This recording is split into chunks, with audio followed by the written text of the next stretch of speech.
নমস্কাৰ মৰমৰ ছাত্ৰ ছাত্ৰীসকল আজি মই তোমালোকলৈ লৈ আহিছোঁ ক্লাছ 6ৰ মোৰ দেশ ভাল অধ্যায় 11 এই কবিতাটিৰ লেখক হৈছে অতুল চন্দ্ৰ হাজৰিকা। মই কবিতাটি পঢ়ি নিদিওঁ, ইয়াৰ কুৱেশ্যন আনচাৰসমূহে তোমালোকক কৈ দিম।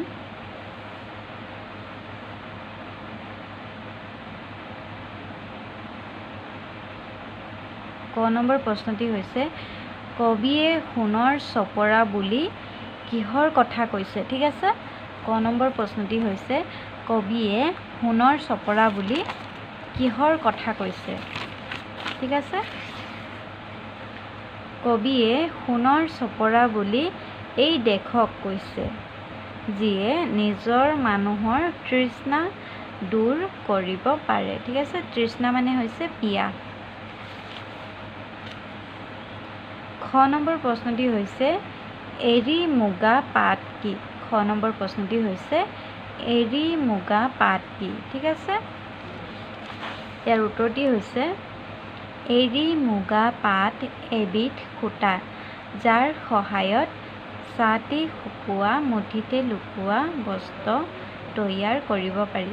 তোমালোকে ছাটে শুকোৱা মুঠিতে লুকোৱা এই চাৰিটা শব্দ নিলিখোঁ বুলি ক'লেও পাৰিবা। তোমালোকে ডাইৰেক্ট লিখিবা এৰী মুগা পাট এবিধ সূতা যাৰ সহায়ত বস্ত্ৰ তৈয়াৰ কৰিব পাৰি, এনেকৈ লিখিলেই হ'ব।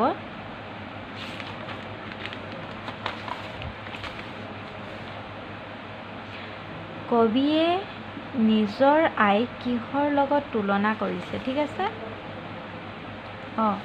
গ নম্বৰ প্ৰশ্নটি হৈছে 12 মাহে ফুল ক'ত ফুলে। 12 মাহে ফুল এই দেশতে ফুলে। ঠিক আছে, 12 মাহে ফুল এইটো ফল নহয়, ফুল আমাৰ দেশতে ফুলে। ঠিক আছে,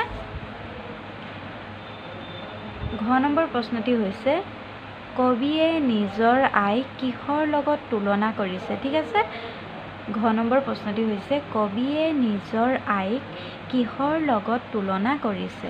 ঠিক আছে, কবিয়ে ঠাই আৰু আইক নিজৰ দেশক আন দেশৰ লগত তুলনা কৰিছে। ঠিক আছে, কবিয়ে ঠাই আৰু আইক নিজৰ দেশক আন দেশৰ লগত তুলনা কৰিছে। ঠিক আছে, ঙ নম্বৰ প্ৰশ্নটি হৈছে কবিয়ে নিজৰ দেশক কিয় সকলোতকৈ ভাল বুলি কৈছে। তোমালোকে এই প্ৰশ্নটিৰ উত্তৰ নিজে লিখিবলৈ চেষ্টা কৰিবা। ঠিক আছে,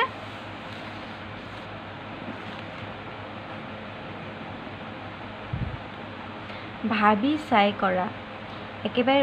একেবাৰে সহজ হয় প্ৰশ্নটি, তোমালোকে নিজে কৰিবা। ক নম্বৰটি হৈছে তোমাৰ দেশখনৰ ৰাজ্যখনৰ আৰু জিলাখনৰ নাম কি। ঠিক আছে, ইয়াত অপশ্যন দিয়া হৈ আছে, তোমালোকে লিখি দিবা। খ নম্বৰ প্ৰশ্নটি হৈছে তোমাৰ দেশক কিয় ভাল পোৱা কেইটামান বাক্যৰে নিজৰ ভাষাত বুজাই লিখা।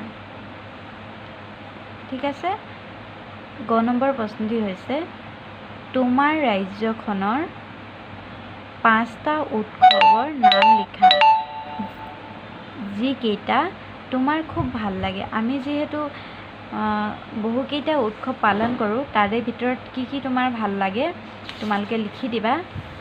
যেনে মই কৈ দিছোঁ দুটা, বিহু ভাল পাওঁ আমি খুব, আমি দিৱালী মনাওঁ খুব, তেনেকেইটা উৎসৱ তোমালোকে লিখি দিবা।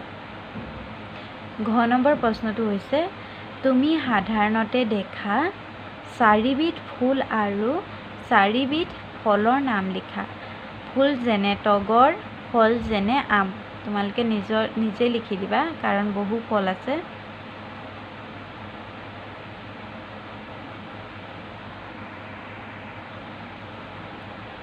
অসমীয়াত 12টা মাহ কি কি। ঠিক আছে, অসমীয়া 12টা মাহ হয়, লিখিবা তোমালোকে। একেবাৰে সহজ প্ৰশ্ন। বহাগ জেঠ আহাৰ শাওণ এইকেইটাই হৈছে আমাৰ 12টা হয়, মই অকল 3টা কৈছোঁ, এইকেইটা হয় তোমালোকে লিখি দিবা।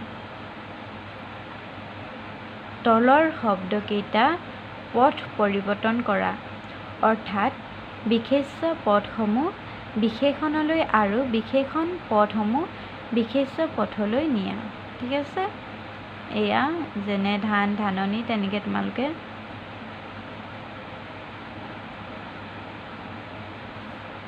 পদ সলনি কৰি দিবা।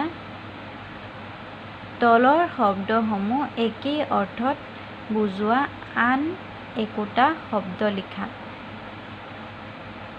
শব্দকেইটা অৰ্থ একেই, যেনে পানী, জল। ঠিক আছে, এনেধৰণে তুমি এই শব্দকেইটা একেই অৰ্থ বুজোৱা শব্দ লিখি দিবা।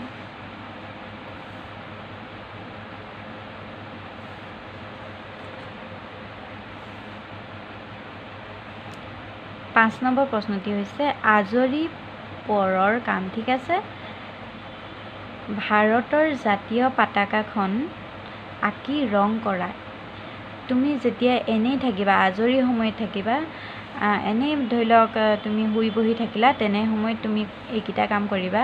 আজৰি পৰৰ কাম হয়, পতাকাখন আঁকি তোমালোকে ৰং কৰিবা। খ নম্বৰ প্ৰশ্নটি হৈছে অসমৰ মেপ এখন সংগ্ৰহ কৰি তুমি থকা ঠাইখন ক'ত আছে বিচাৰি উলিওৱা। ঠিক আছে, যেনেকৈ যদি তুমি ধৰি লোৱা অসমৰ মেপখন ল'লা আৰু তুমি যদি যোৰহাটত থাকা, যোৰহাটৰ আমাৰ জেগাডোখৰ তুমি অসমৰ কোনডোখৰ জেগাত আছে তোমালোক তাকে বাছি উলিয়াব লাগে।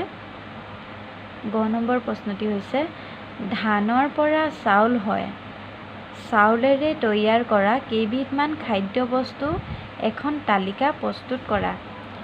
চাউলেৰে তৈয়াৰী কৰা কেইটামান খাদ্যবস্তু। ঠিক আছে, যেনে আমি ভাত খাওঁৱে নৰ্মেলি, তোমালোকে ভাত লিখিব পাৰা।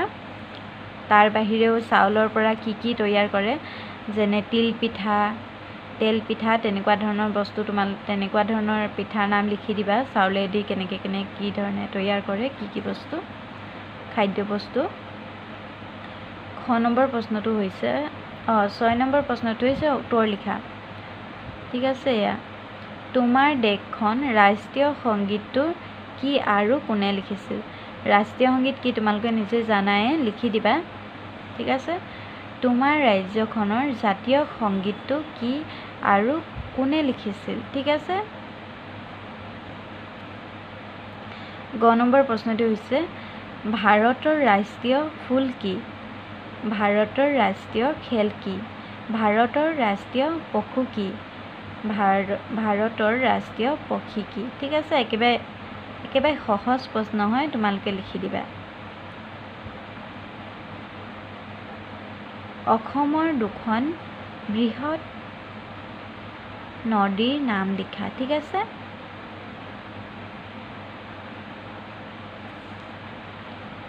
অসমৰ চাৰিসীমাত কি কি আছে, অসমৰ চাৰিসীমাত কি কি আছে তোমালোকে